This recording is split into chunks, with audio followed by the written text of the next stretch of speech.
Hey guys, this is Savannah from earthandwater.co. Today I'm here with a guest, Rajeshwari Rai, which is a wonderful, beautiful name. I love it so much. I was just telling her about it. Now I want to tell you guys about it. But she's a Reiki practitioner, and I am so glad that you're here. We haven't talked about Reiki yet on the podcast, so you get to introduce it to my audience. Some of them, we do have a lot of energy healing direction. So a lot of them have heard of Reiki before. A lot of them have never heard the word at all. So if you want to address what that even is for the ones who don't know. Okay.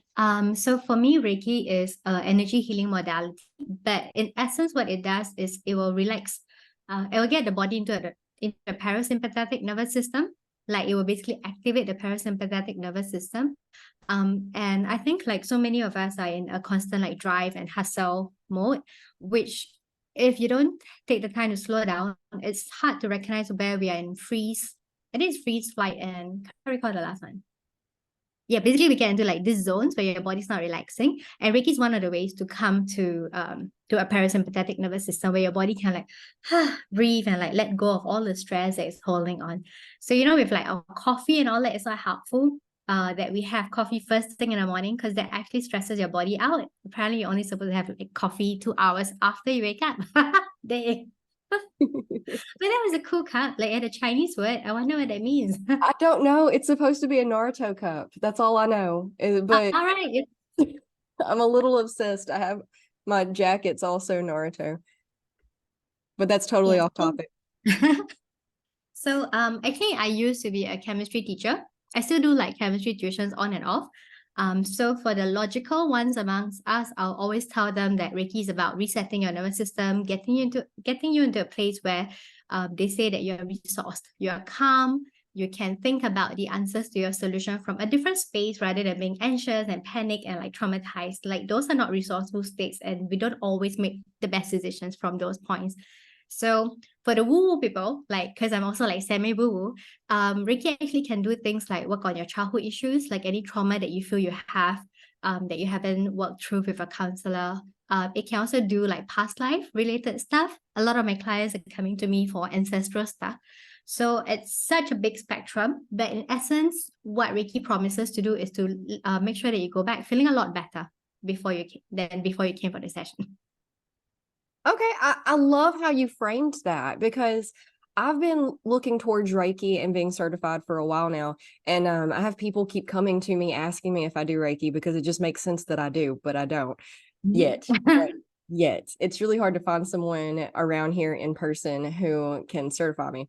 But anyway, I've never heard anyone put it in those terms before, how it, because to really tap into all of this stuff and make it work for you, because it is a you thing, like we facilitate the energy healing, but all of the work is done inside of our clients by them. We just guide them through, right? And a lot of times, like you have to be able to believe it fully for it to work. And a lot of people have hard time bridging that gap between the woo woo and the Yeah. real tangible. And I love that. I love anytime we can bring the tangible to the woo woo. It's just Mhm. bliss in my world. But yeah, if you're in the fight, flight, or freeze response, then all of the healing modalities within your body shut down. Yeah. So yeah, and then the opposite of that is the rest and digest, right? Which Yes. is where the healing comes in. So yeah, I'm really glad that you put that in perspective for me because it makes sense. I mean, it's like duh, obviously, but until you really lay it out, hindsight's 2020. We don't really understand until we understand, right? No, you're right. Like, just 10 minutes ago, I posted on a group chat about the 99 portal and how I'm offering my Reiki services at a discounted rate for the people in Singapore. And the admin reached out to me and she's like, what's the significance of the 99? I'm trying to understand like why you're making this offer now. And I told her like I know what the portal means. And it was just a way of like, offering something at a reduced rate for this period of transition, which could be overwhelming for people. And she was like, yeah, then educate them about it, blah, blah, tell them what the portal does. And I was like, no, anyone coming to me for Reiki would have heard of it, or they would have had friends trying out Reiki, yeah, or they have some inkling of Reiki, what the portals do. And I was like, I'm not gonna put like a bunch of jumble in there, like to oversaturate the mind. Like, yeah, whoever wants to find out the info will find out. Or they will DM me to look for the info. Yeah. Yeah, so I like Reiki. I think because I teach, so I like that I can kind of like tie the two together a little bit. Yeah, but a lot of my work has been around education. Like I'm getting on as many podcasts as I can, telling people about it. Well, yeah, more people need to know for sure. And Mm-mm. especially if you have a background in chemistry, that is really cool. And it Yes. really it helps us because, academia for so long has, laughed people out of the industry if they try to study any of this or understand any of this, which Mhm. really like makes you wonder why. We could go into conspiracies. Are y'all trying to shut it down, or are you trying to because the more we find out, and like quantum physics, for example, is really bringing a lot of this to light as being actually tangible. We just didn't understand it before. We didn't have the science, we didn't have the words, we didn't have the Mm. understanding from The a language, right? Yes. physical standpoint. We had to, technology had to advance a little bit so that we could find the understanding. But the ancients have been trying to tell us this for centuries. Yes. I met a guy who was on a date. He's a business coach, and he kept trying to ask me about Reiki, and he's Christian, and Christians don't like talking about Reiki, I guess. So it was like, is heaven and hell real? Blah blah. But this like I was telling him, like, I know what I'm talking about. Like I've done enough research on it that I'm quite confident that I could. Maybe I wouldn't be able to explain it to everyone, but some people will get the gist. And for those who can't, I always tell them, like, give me 10 minutes, let's do Reiki on you and see how you feel. Like just try it. Like try anything once, So you don't have to do Reiki with me, like do it with somebody. Go try it Absolutely. out. Yeah, you want to go into these things with an open mind. Try to actually touch on and experience it with, see what you can get out of it before you just write it off, because especially stuff like this, all of us need healing in some form or fashion or direction. And as especially healing modalities that are 100% non-problematic, like with medications or procedures, there's almost always negative possibilities, if not Mhm. if not promised negative outcomes like side effects and whatnot. Then there's always the possibility of, and stuff like Reiki, my whole philosophy towards stuff like this has always been might help, won't hurt. Mhm. Definitely won't Yes. hurt. It might help. Why not at least give it a shot, right? I mean, I think the big thing about Reiki is a lot of people think it's placebo effect. Mhm. And I'm like, yeah, placebo is placebo. Even some medicines are placebo. I mean, So so it's what if not it like, is? yeah. So they were like, oh, if it's placebo, if it's not real, but that's the basis of all our healing and that's the basis of medicines. So say you gotta like have some certainty. Like, do you want to accept Reiki? Like I feel like a lot of them don't get it and they don't want to understand it. But having said that, I used to be like that. Like my journey into Reiki was weird. I had an ex-husband and he had an affair in like 2012. I was really young, like I was like 27, maybe 25. And some of my friends were not married. If they were married, none of their husbands were having an affair. So I kind of didn't know who to speak to. And at that time, I thought there was a bit of black magic or something going on as well. So with all of that, someone told me to go for a past life regression. And I was like, this is not comfortable. I've never done it before. But I was like, yeah, whatever, try everything once. So I went, and one of the things that came up was to do Reiki. So I remember skipping school once because the sessions were in the afternoon, and I went for the Reiki share, and it felt so much like a cult that I was like, whoa, I'm not doing this. And I didn't do it for like 10 years. But I think 2020, my friend told me that she went for 3 sessions of Reiki and she had a boyfriend by the end of the 3 sessions. And I was like, yeah, I want a boyfriend. I'm gonna go get Reiki. Yeah, so it's really that that kind of started me again on my journey about Reiki and understanding what it did. But last year, January, my friend passed away by suicide, and I felt that Reiki was so soothing. Like I sought out a counselor, I sought out a psychologist, and I didn't always have the language to express my grief. But with Reiki, I just needed for the person to like hold space for me. So I was like, yes, I'm definitely gonna do this for people. Like I felt so good at the end of the sessions. Like it just felt like this is something that I want to move forward with. Well, cool. Did it work? Did you get your boyfriend? Not yet. Not yet. But you were telling me that I have like so many types of Reiki on my platform, and I feel like because I'm trying to work on like my money, like I am very blessed, but I feel like there are things that I would want more of, like a partner who's compatible. So I keep finding all this other stuff, and it seems to work really quickly for my clients. And I'm like, where's my boyfriend? Like where's my person? So yes, it will be here soon. Like I think with all these things, there's a divine timing. And for people who don't know about Reiki, they will find it, when they're meant to find it. Yeah. That's the thing about being the practitioner a lot of times though, is that it works better for our clients because they have the practitioner to guide them, help them, do the work for them. Kind of, it's not really for you, but you get what I'm saying. But like, we don't have someone behind us beaming the energy down to us most of the Yes. time. So that's where the disconnect is. But yeah, you have what is like 6 different Reiki. No, that's 5. I can't count. Because I always thought that there was just one form of Reiki, but you have 5. Dragon? What's Dragon Reiki? So I haven't played with Dragon Reiki. The first time I got attuned to it, because with Reiki you have to get attuned to it. Like a master will Yeah. send the symbols to you. And my laptop crashed that week, and my aircon died on me, and my washing machine died on me, and I think it was just too much energy for my vessel at that time to hold. So I was like, okay, I'm not playing with Dragon Reiki for a while, but I have gone back to it this year, but I'm working with it as an apprentice. Like I'm trying to see what it does for me first. Yeah.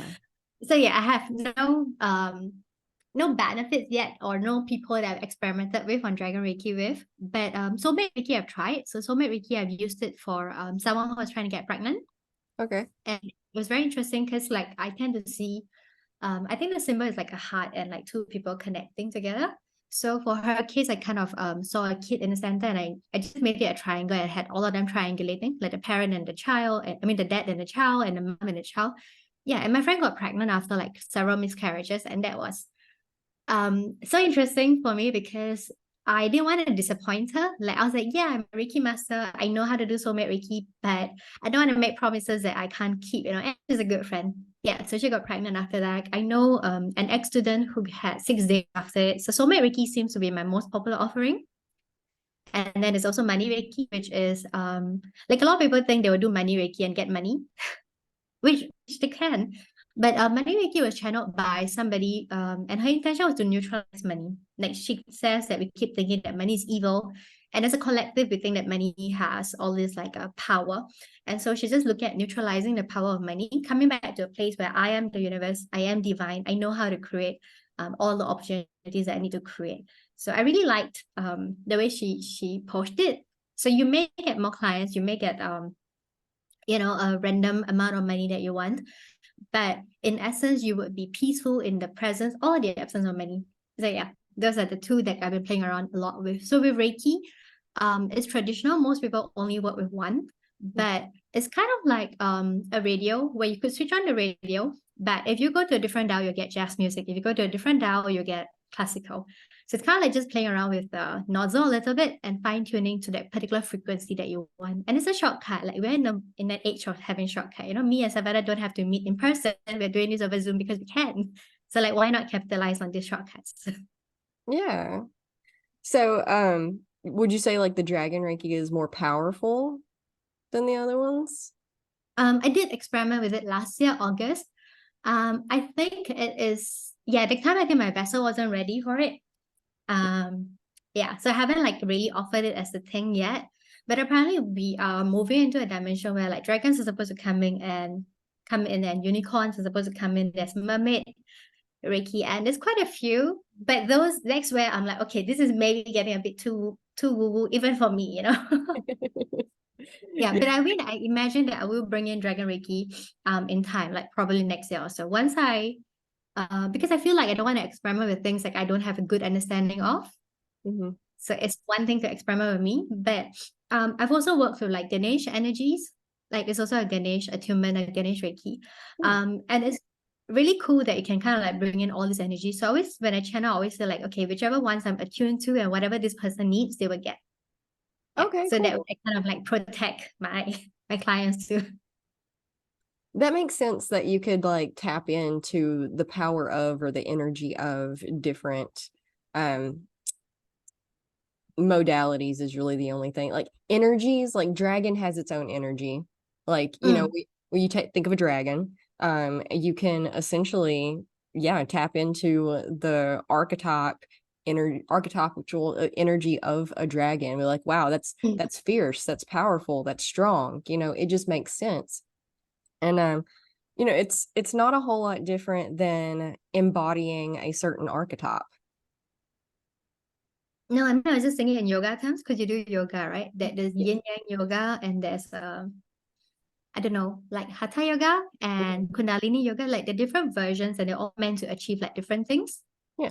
like to an extent. Yeah, but in essence, it's just coming back to the body, embodying a version that's like very resource, coming to a place where you can maybe feel safe to let go of trauma. Like I know there's also like trauma, is it trauma based yoga or like Yes, trauma? it's kind of Yeah. new, but yes. Mm-mm. Yeah, so I haven't played the dragon archetypes enough, but I should go back to it. Like you're the third person to bring it up. I'm like, yeah, okay, that's a sign to go play with it a bit more. I've always been fascinated with dragons, so I do kind of like hyper fixate a little bit on it. But moving back towards the money Reiki, do you pair your services, the Reiki, with like a coaching of some sort? Because Reiki is kind of like, we can go in there and we can help smooth out the energies, Mm, recalibrate the energies, but all in all, your mindset is what is going to bring those bad energy. I'm hesitant to say the word bad, undesired energies mm. back into your blocks and whatnot if you don't work on the mindset. Um, I feel like I don't always answer your questions directly, but I'm gonna try to do this with a story. That's okay. So last week I had a friend who reached out to me because she claims she has two spirit attachments. A psychic had told her she has two spirit attachments and they're malicious and they're causing her to have her accident. And I was trying to tell her that they're probably like just things that's left over from her miscarriage. Like they're probably not even like spirit attachments. It's probably just like unprocessed grief that the person is seeing in her aura. And I was like telling her we could just up her positive energy because even if they are attachments or like this negative energy, they don't resonate with a positive energy. So if you increase your positive energy enough, in theory, the negative energy should fall away. So in terms of like mindset, I was reading about Stephanie Braille has this thing called 10 bodies of yoga. And I think Kundalini yoga is based on this premise of like having 10 bodies. So there's a neutral mind, the positive mind, the negative mind. So there's three mindset components. And then the physical body, the etheric body, and I can't recall the last five. But I was so impressed that there are 10 bodies because I was like, oh, this makes sense. This is why mindset work alone is not enough. This is why Reiki alone is not enough. You kind of have to like marry the two together, or bring in other things like tapping. Like I do lots of tapping on my own. Like I'm not certified for it. But yeah, it was kind of like knowing which body the problem is stuck in. But if you don't know, you kind of like attack it from like all angles to kind of resolve. So my current clients, they're mostly I want to say like logical and non-woo-woo. And so when I tell them like, oh yeah, we did this, we cleared your ancestral line, we blah blah blah, they don't it all doesn't always make sense to them. So the framework that I've been using with them is human design. Have you heard of it? I have. So with human design, which is an astrological tool, I think it blends like five astrological elements like Kabbalah and I Ching and the Vedic astrology and a few others. And it gives me a way to tell them like, look, for you to be good in life, like even without me, you need to go like meditate 45 minutes a day. Like I know how to read their chart and tell them things to do, like go do grounding. Or every thought that comes to you, ask if it's your thought or someone else's thought, or like if they have an open emotional solar plexus, I'll tell them to do a lot of boundary work, like creating an energetic boundary. So usually they don't always feel the Reiki, but if I tell them like, okay, you have to do X, Y, Z, make you do this every day for for a certain period of time, and then see how it feels. Like that's 100% like you. Like And I like doing that for my clients because like Rajeshwari Rai is an expert in Rajeshwari Rai. Like I don't want to always have to seek out a person. Like one of my draws with Reiki was that I couldn't always find a counselor or someone to work on me at, midnight when I'm actually having a breakdown. Right. Yeah. And I need someone that is like I could kind of calm myself down enough to do the Reiki. So I feel like them going away with these tools is helpful. So even if they come to me for one session of Reiki, they do go away with things that they can use like their whole life and improve, because the idea is that we are perfect beings, and like you said, we have like all these undesirable energies, but it's just about shedding those layers and not attracting them back, like keeping super clean in your aura and not allowing other things that resonate with a lower being to attract back. Yeah, that makes sense because we're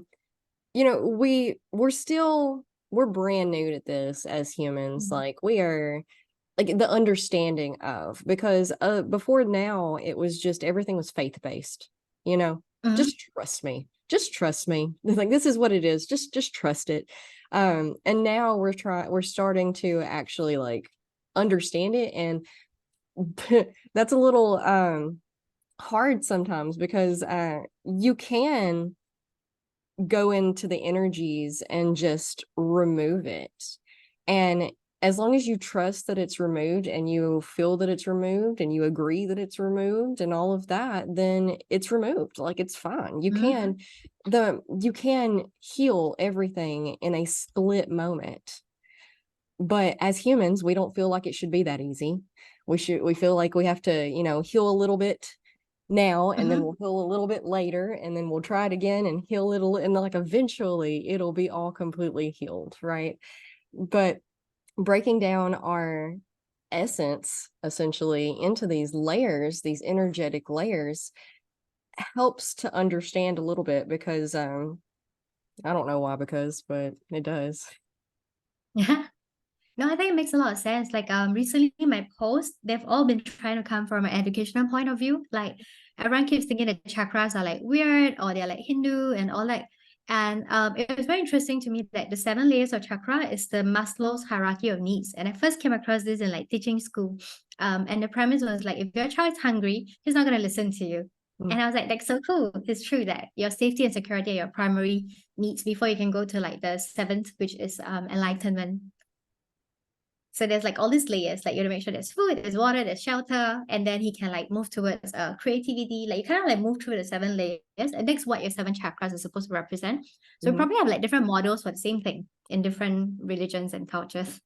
I agree completely. And I came across that post on your Instagram, and I was just floored because I connected Maslow's hierarchy of needs and the chakras um in like 2016 when I first started getting into all of this. Like pretty Wow. immediately was like, it's the same thing. And I wrote, like, I've done so much content on the chakras versus the Maslow's hierarchy of needs, and you're the first person I've ever seen that also connected those things. So I mean, I didn't think I'd come up with it or anything. I was sure that but it definitely wasn't a very prominent connection from what I could tell. So, and I was just Hmm. floored because it does make things a little bit easier to understand, because with the chakras, you work from the bottom up. And with Maslow's hierarchy of needs, you also work from the bottom up. Yeah. And that model right there is what I base every bit of my coaching practices on. Because again, like you said, if you don't have food, water, shelter, your basic bottom structural needs, then finding your highest self up here doesn't really matter. You're Yeah. not going to make it there.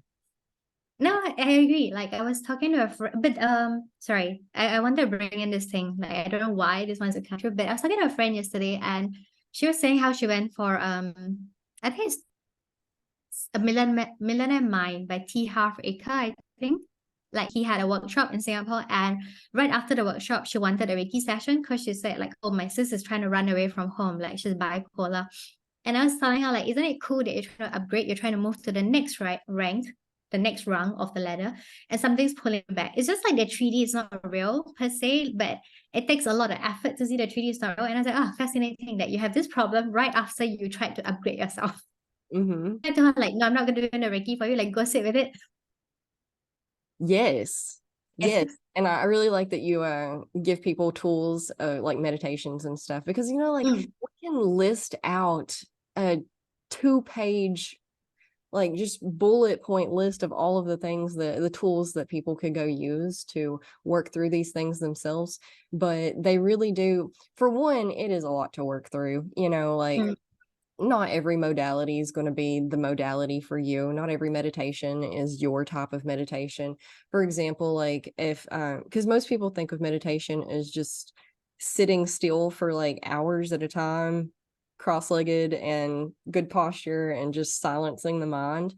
And, if you have a lot of yin energy in your life already, you're very sedimentary, you sit a lot, uh, I don't know, couch potato or whatever, then maybe that type of meditation isn't the best meditation for you. Maybe you need to do a more active meditation where you get more benefit from taking a walk in nature type of meditation, because there's like a lot of different modalities and stuff.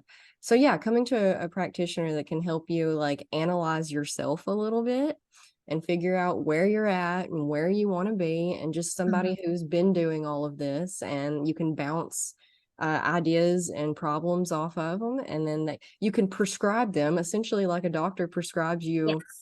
an apple a day or whatever it is. They leave and they're like, okay, someone, it's the accountability, like they told me that I need to do X, Y, and Z 3 times Mm, a day for 3 weeks and then come back mhm. and talk to them. So, they go do that and then they come back and talk to us. And we're over here like, did you take your vitamins? and then and then either yes I did and it helped, or no, no, I don't want to talk about it. Yeah, I mean, I hear you. Like, I just finished my container because I also do this like 1 month Reiki container to support people who have like who need more help. So like my client was having an affair and she was deciding if she wants to work on her marriage. And I was like, look, I can't say like it's a yes or no, but let the Reiki like give you the answer. But she was always in a zone of like, oh, I don't know what to do. But the Mhm. truth is that you do know what to do. You just don't like the implications of what Deck's telling you. So I feel like I try to bring in like NLP stuff. Like I'll get her to do the crossroads exercise and think about if she's gonna divorce and what does that look like in her mind? What does that feel like in her body? Is she comfortable with that feeling? And then if she goes back to the crossroad and that's the other that she's moving on from the marriage, what does that feel like? So a lot of times I think people don't like to make a decision because they don't like the implications, or they think like this decision has to be the one decision and I cannot make any mistake, like there's no coming back from this. And that's not true. Like nothing ever goes wrong. Like we always align. Like it took me a series of steps before I and Savannah connected. Mm-hmm. So it's like everything that I've done up to this point like did lead up to this competition. So I think like as long as even if they're not doing their homework, like this client was a bit naughty and she didn't take her vitamins, didn't do all the stuff that I told her to do. But I had to recognize that, oh, she's resisting, it's not comfortable. And then we get the Reiki to look at the resistance and see what does she need in order for her to feel safe enough to do those things. So eventually it took a while, but we were like, okay, we have a decision. It's leaning towards like 51%. And I was like, I'll take it, at least share the decision. Yeah, you're right, you're absolutely right. We all know, it's just a matter Mm, like we don't want to know, yes, so we fight it because we don't want the responsibility of knowing, because if we have the responsibility of knowing, we have the responsibility of having to do, and yes. it's scary. It is, it is. So I think like Reiki is therefore supportive in those aspects. But also like I was just looking at like my modem. I was trying to reset my internet, it wasn't working. And I came across this analogy and I was like, this is such a cool analogy for Reiki too. So it talked about how when you call up the person, the IT person, they always tell you to reset your button and you just press and hold. And I was like, this is what meditation does, and this is what Reiki does. Like it will basically remind it like where home is. So you go back to a certain reference point. And then from this point, it's like, I know where to go now. I know that I can take this route and I'll end up like to my office or do this other route. And I end up at my, I don't know, like a coffee shop that you want to go. So I thought that Reiki, meditation, EFT, they're all tools just to like come back home and just basically get to a resource place. So I even like yoga, and I struggle a lot with yin yoga, but it does tell me that this is the work that I need to do to get to a place. And I like how you talked about yin as being a sedentary kind of energy. Mm. Because I was just reading about the 5 elements, and I think they describe that as earth, like too much earth element in the body. That's why you're very like solid and not moving. Mhm. Mm. Yeah, the ones that drive us crazy the most and the ones that are hardest to do are oftentimes the ones that we need the most. Because like Yeah, I was like, attracts like, right? yes. But your accountability pose was so cool. You were like, no, just okay, just sit here, like just stretch. You don't have to like bounce. And I was like, okay. Somebody so nice, like she's not judging you. She said, yeah, do what you can. Mhm. Oh yeah, And it's like such a absolutely. nice, non-judgmental place to come from. Sorry. No, you're good. Yeah, I have to really, I don't know, yoga scares people for some reason. It's Especially hard. that's what they keep telling me. And I'm like, I got into yoga because I came across a blog post one day that said how to exercise if you're lazy. And I was like, this is it. Ooh. What is it? What is it? Tell me your secrets. And it was about yin yoga. And basically, you just sit in these stretches. That's all you gotta do. You just sit in the floor or lay in the floor in these certain positions for as long as you can. And like 2 to 4 minutes is ideal, but like Mm. I'll fall asleep in these, and my clients are like, or my students are sweating, and like their breathing is heavy. And I'm like, all we're doing I is relate. I sitting. relate to everything you say. But I also understand it from an energy standpoint, and they don't. And that's probably why it comes off as hard to them most of the time, is that the stretching and sitting in it is creating space in your body Mm.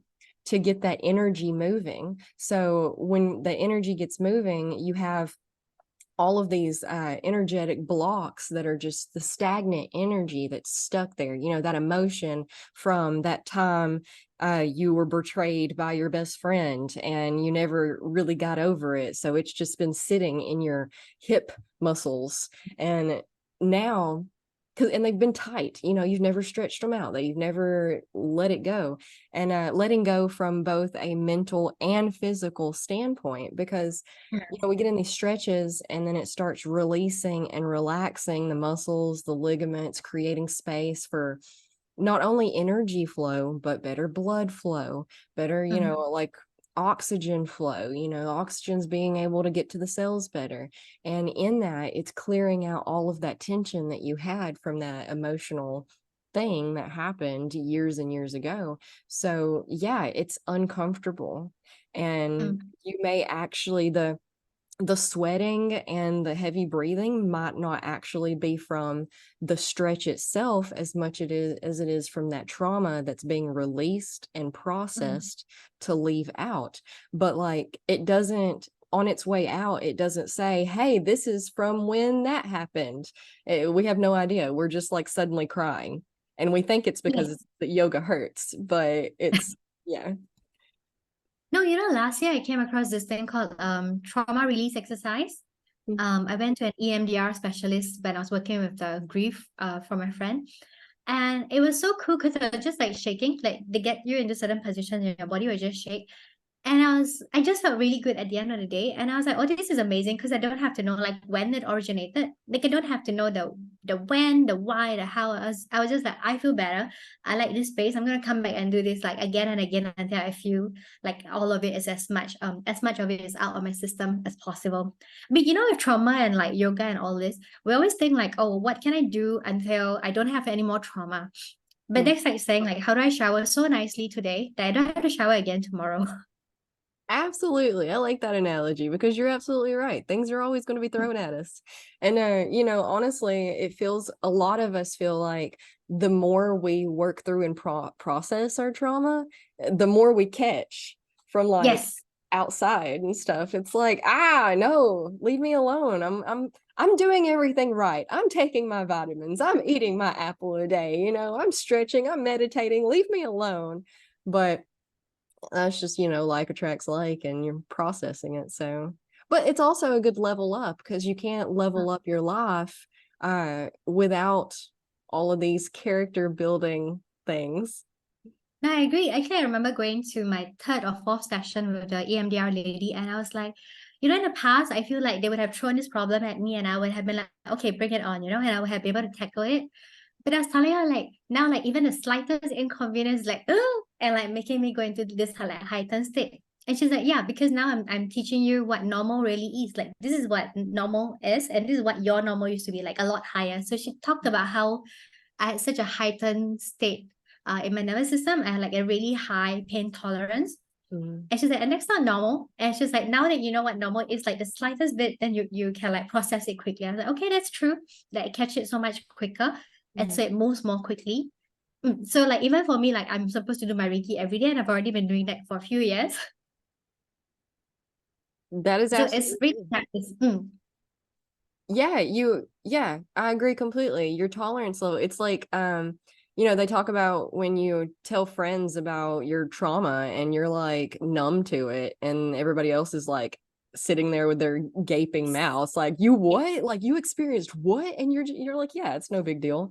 Yeah. But it's the same thing. Yeah, cuz when it does feel heightened when you start to find your normal because our emotions and feelings help guide us through, but if we're resisting those feelings and cutting them off before they even get there, not only does the trauma sit with us a lot longer, but it has Mhm. a bigger impact. So if it feels, it's kind of like doing the hard stuff up front. So okay, you make the coffee maker tonight so that you don't have to in the morning type of thing. That you're putting forth energy right now, discomfort right now because I don't want to make the coffee maker right now. That's tomorrow morning me's problem. But if Mhm. I just make myself get up and go do it, then it's going to be better in the morning, right? And that's a weird analogy that feels really disconnected, but it's the same thing in like doing the work up front so that it's an easier process because if you do just allow those emotions and feelings to come in and like smack you in the face right now, then you can go ahead and cry about it and then move forward. And then, because you got to cry about it first, and then you got to like, so here's some solutions now. Now we're on the other side of it. We've let it go. And yeah, I find myself, um, I have a family member right now who's very close to me who just got diagnosed with cancer. And it's heavy.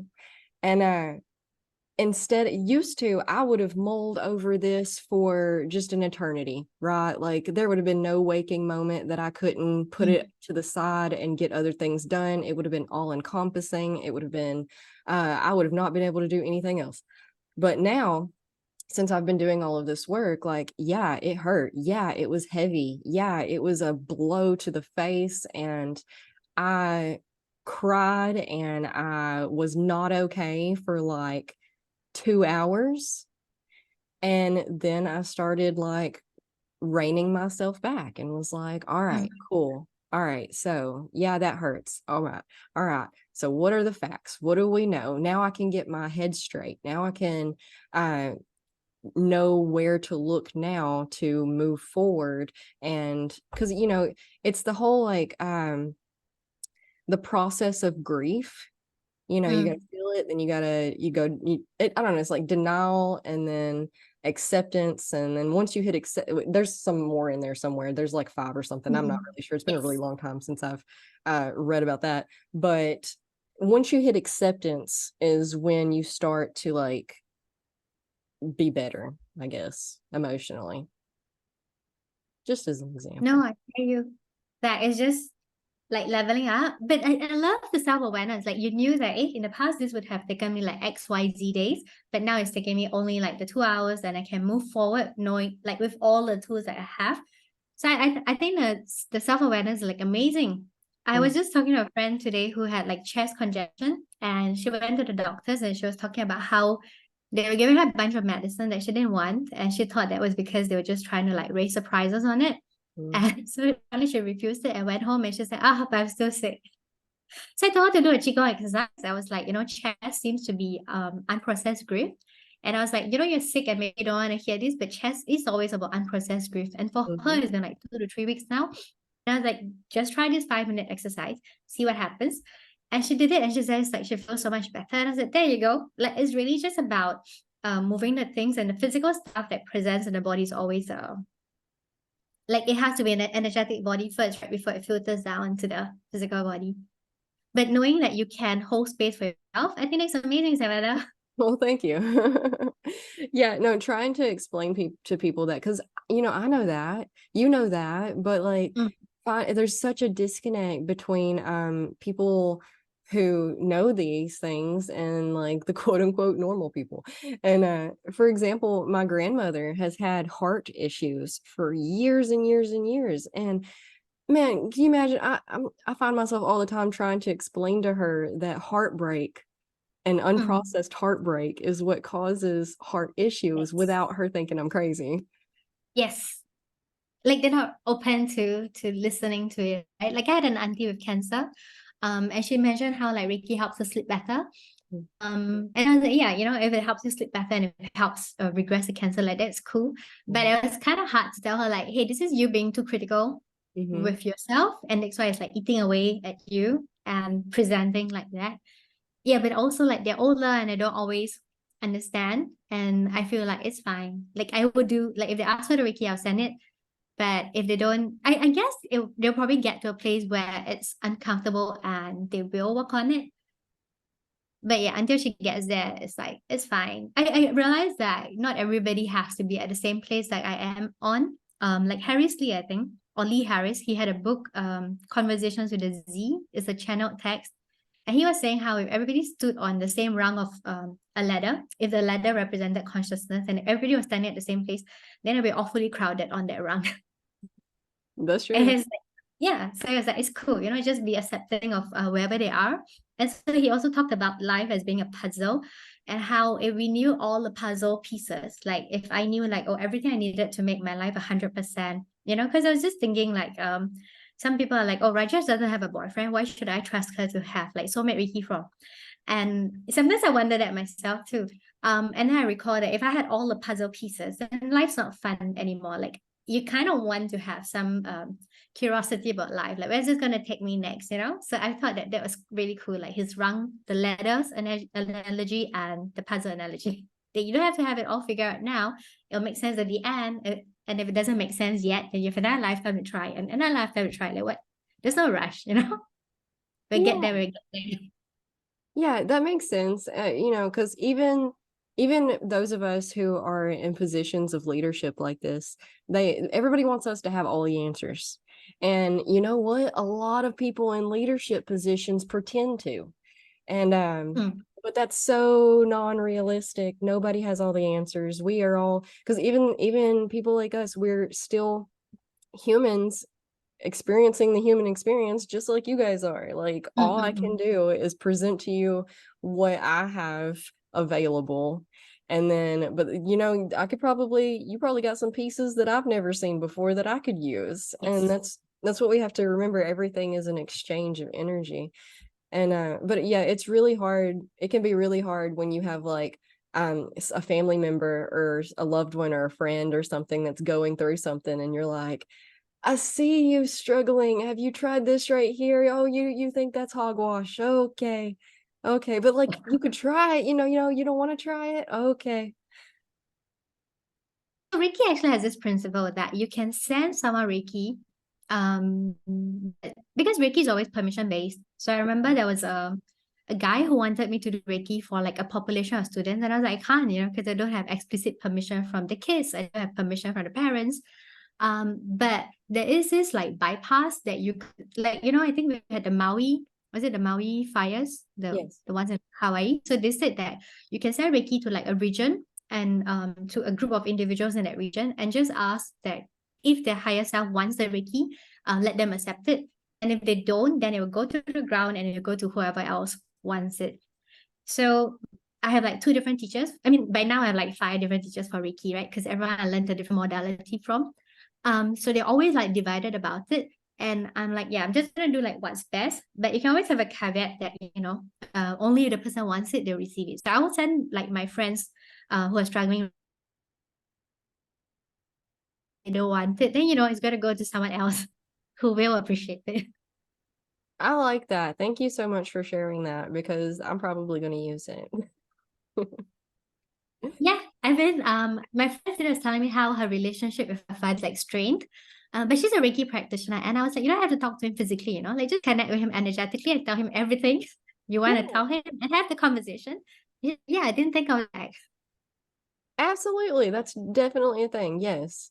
And it goes into that whole like we're all connected. And so the intention, it's all about the intention, and the intention mm, will find the person that it is meant to find. It's like prayer. It's the same it thing. is. People will pray all day long and think that they're actually doing something, but the moment we talk about Reiki, it's like, hold on, what are you talking about? It's the same thing. No, it is. So I think it's like for me, where I'm coming from is like I know the science of it. So whoever gets it, I'll explain the science a little bit. I know the woo aspect, and so I tell them about it. But this is like me, right? Like I like the science, I like the woo. But the last thing that Reiki, like people are always surprised by is the fact that I do it all online. So I Hmm. don't actually meet my clients. And then they're like, oh, how does that make sense? Like, you're not even like laying hands on them. Like they're like, oh, you can't lay hands. I'm like, yeah, I don't have to. But I'll tell them how I can have a Zoom connection with them, or I can WhatsApp them. And they don't care that I'm not next to them. Like, how come the proximity becomes like ultra important when I'm sending energy healing? So I thought it's the same. Like I have a frequency, your computer knows how to receive the frequency from my laptop, and my body knows how to send a frequency that your body knows how to receive. So I'm like, yeah, it kind of works the same way. We don't ask these questions about why my phone is able to talk to your phone. We just accept that it does. Yeah, a quantum entanglement. Yes. Yeah. Well, this has been Yeah. wonderful. I've really enjoyed this conversation with you. No, go ahead. I was just going to like share this really stupid thing that I did. Because I used to have a crush. I think it was Emily in Paris, the chef guy. And I was like, if I'm connected with him like that, am I quantum entangling him? Because one of the things I'm trying to manifest is a date with him, a date with this guy. Yeah, so I was like, okay, so if I've seen him, does that mean he has been quantum entangled with me? But yeah, I'm not having much success with that yet. Well, I hope it works out. Yeah, I If hope it's so all if too. it's meant to, right? Yeah, okay, I try. Hey, all any of us can do is try our best. Because Yes. you gotta shoot your shot to make the basket. So Yeah, I'll reach out to you if it does, if it's like, hey, Rajesh, I'd love to hear. I'd love to hear. Please keep me updated with that.